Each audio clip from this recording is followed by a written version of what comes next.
जीत लो हर लम्हा बीत जाने से पहले। जीत लो हर लम्हा बीत जाने से पहले। लौट कर यादें आती है वक्त नहीं। जी हाँ दोस्तों, अभी आप लोगों के पास वक्त है 6 महीने का, जिसमें आप अपनी तैयारी करके अपने एग्ज़ाम में अच्छा प्रदर्शन कर सकते हो, वरना यकीन जानिए क्लास 11th में भी आपको फेल कर दिया जाएगा। तो स्वागत करते हैं आप सभी का आपके अपने यूट्यूब चैनल जैकपुर पे। तो आज के इस वीडियो में हम लोग क्लास 11 का ज्योग्राफी का पहला चैप्टर का ऑब्जेक्टिव सवाल देखेंगे, और आज के इस वीडियो में टॉप यानी कि टॉप सवालों का टॉप 45 ऑब्जेक्टिव सवालों को डिस्कस करने वाले हैं। तो वीडियो बहुत ही इंपॉर्टेंट होने वाला है आपके फाइनल एग्जाम और आपके होने वाले वीकली टेस्ट के लिए भी। तो चलिए वीडियो में शुरू से लेकर अंत तक बने रहना है, और यदि आप हमारे चैनल पर पहली बार विजिट कर रहे हो तो चैनल को जरूर से जरूर सब्सक्राइब कर लीजिएगा, घंटी वाले आइकन को दबा लीजिए, और साथ ही साथ आप अपने व्हाट्सअप चैनल और व्हाट्सअप ग्रुप को ज्वाइन करना बिल्कुल भी ना भूलें, ताकि हर एक अपडेट आप तक पहुंचता जाए समय से। चलिए पहले सवाल पे आ जाते हैं। पहला सवाल है आपके लिए, कहा जा रहा है निम्नलिखित में से किस लक्षण को भौतिक लक्षण कहा जा सकता है। यानी यहाँ पे कुछ ऑप्शंस है आपके पास, और इन्हीं ऑप्शंस में आपको बतानी है कि यहाँ से कौन सा ऑप्शंस होगा जिसको हम लोग भौतिक लक्षण के अंतर्गत रखेंगे। तो यहाँ पर जो राइट आंसर हो जाएगा वो हो जाएगा आपका मैदान। क्या हो जाएगा? मैदान हो जाएगा, ये हमारा भौतिक लक्षण हो जाएगा। क्वेश्चन नंबर 2 पे आइए, कहा जा रहा है निम्नलिखित में से किस विद्वान में भूगोल शब्द का प्रयोग किया था। तो कौन से विद्वान ने किया था? तो इरेटोस्थनीज ने किया था। इसको याद रखना है आप सभी को। अगला सवाल है हमारा, पृथ्वी के धरातल पर तत्वों एवं तथ्यों के मध्य कार्य करने का संबंध निम्नलिखित में से किससे जुड़ा हुआ है, आपको बतानी है। तो राइट आंसर हो जाएगा ऑप्शन नंबर बी, क्यों से जुड़ा हुआ है। क्वेश्चन नंबर 4 पे आते हैं। क्वेश्चन नंबर 4 पे आइए, कहा जा रहा है कि भूगोल का उद्देश्य धरातल की प्रादेशिक क्षेत्रीय भिन्नता का वर्णन एवं व्याख्या करना है। ये कथन किसका है? तो ये जो कथन है ये हॉटसन का है, इसको याद रखना है आप सभी को। नेक्स्ट है आपका, प्रादेशिक उपागम का प्रवर्तन निम्न में से किस भूगोलवत्ता द्वारा किया गया है। तो इसका जो राइट आंसर हो जाएगा वो हो जाएगा कार्ल रिटर के द्वारा। नेक्स्ट है आपका, निम्नलिखित में से कौन सी भौतिक भूगोल की शाखा नहीं है। तो यहाँ पर कौन भौतिक भूगोल की शाखा नहीं होगी? तो मानव शास्त्र, याद रखना है आप सभी को। अगला सवाल है हमारा कि भूगोल के अंतर्गत पृथ्वी जल और क्षेत्रीय विभिन्नताओं को सर्वप्रथम किस विद्वान के द्वारा सम्मिलित किया गया था। तो ये जो सम्मिलित किया गया था ये रिचर्ड हॉटसन के द्वारा सम्मिलित किया गया था। क्वेश्चन नंबर 8 के आते हैं। कहा जा रहा है निम्नलिखित में से कौन सा विषय कालिक संश्लेषण करता है। तो कौन सा विषय है भाई? तो ये हो जाएगा आपका इतिहास। ठीक है, क्वेश्चन नंबर आते हैं हम लोग 9 पे। क्वेश्चन नंबर 9 में कहा जा रहा है कि भूगोल शब्द किन दो शब्दों से मिलकर बना हुआ है। ये काफ़ी इंपॉर्टेंट है। तो जियो प्लस ग्राफेज यानी कि ज्योग्राफी से बनता है, तो इसको याद रखना है। क्वेश्चन नंबर आते हैं हम लोग 10 पे। कह रहा है क्रमबद्ध भूगोल का प्रवर्तन किसने किया था। तो क्रमबद्ध भूगोल का प्रवर्तन हमबोल्ट ने किया था, याद रखना है आप सभी को। क्वेश्चन नंबर आइए 11 पे। कहा जा रहा है कि निम्नलिखित में से सांस्कृतिक लक्षण कौन नहीं है। तो यहाँ पर कौन जो है वो सांस्कृतिक लक्षण नहीं होगा। तो महाद्वीप जो है हमारा सांस्कृतिक लक्षण में नहीं आता है। ठीक है, भूगोल का अर्थ क्या होता है आपको बतानी है क्वेश्चन नंबर 12 में, कि भूगोल का अर्थ क्या होता है। तो भूगोल का अर्थ होता है पृथ्वी का वर्णन, ऑप्शन नंबर सी। ठीक है, क्वेश्चन नंबर आते हैं हम लोग 13 पे। क्वेश्चन नंबर 13 में कहा जा रहा है कि भूगोल पृथ्वी तल का क्षेत्र विवरणी विज्ञान है। ये कथन किससे संबंधित है। तो ये जो कथन संबंधित होगा वो अल्फ्रेड हेटनर से संबंधित होगा। नेक्स्ट सवाल है हमारा क्वेश्चन नंबर 14 पे, कि अधिवास भूगोल एवं जनसंख्या भूगोल का संबंध किससे है। तो ये जो होगा भूगोल का संबंध ये हो जाएगा मानव भूगोल से, याद रखिएगा। क्वेश्चन नंबर 15 पे आइए। कहा जा रहा है कि भूगोल धरातल के विभिन्न भागों में कारणात्मक रूप से संबंधित तथ्यों में भिन्नता का अध्ययन करता है। ये कथन किसका है। तो ये जो कथन हो जाएगा वो हो जाएगा आपका अल्फ्रेड हेटनर का।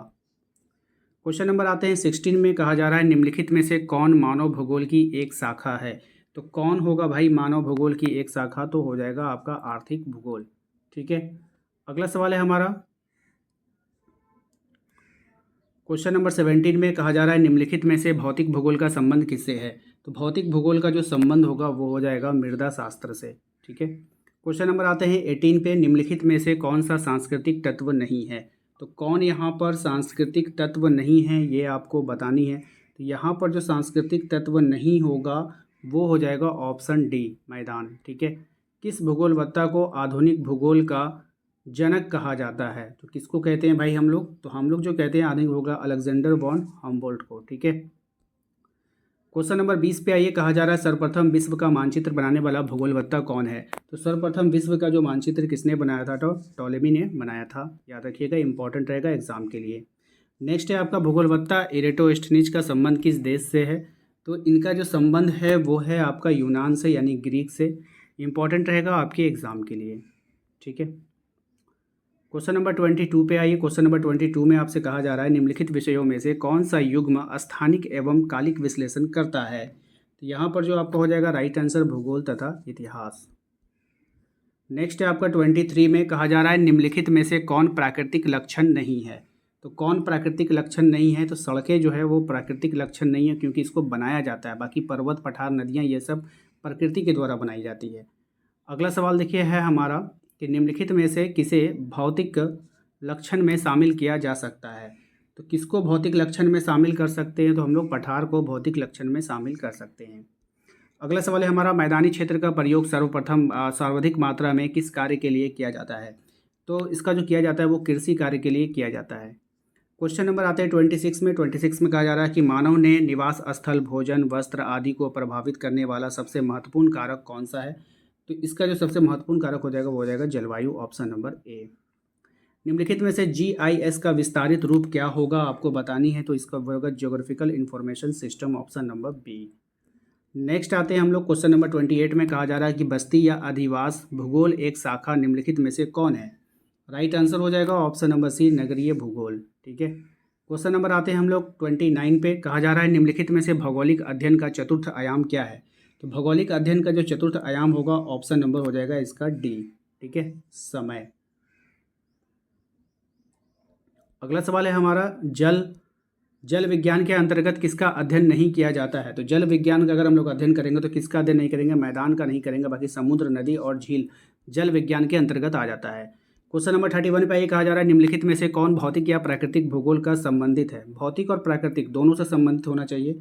राइट आंसर मृदा शास्त्र। ठीक है, नेक्स्ट है आपका निम्नलिखित में से कौन सांस्कृतिक लक्षण है? तो कौन यहाँ पे सांस्कृतिक लक्षण होगा? तो सड़कें जो है वो सांस्कृतिक लक्षण के अंतर्गत आती है।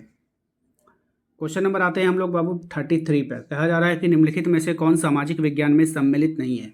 तो सामाजिक विज्ञान में कौन सम्मिलित नहीं होगा? तो मृदा विज्ञान नहीं होगा। बाकी आप देखिए सोशल साइंस में क्या आता है, समाजशास्त्र, अर्थशास्त्र, राजनीतिक, ये सब आता है। ठीक है,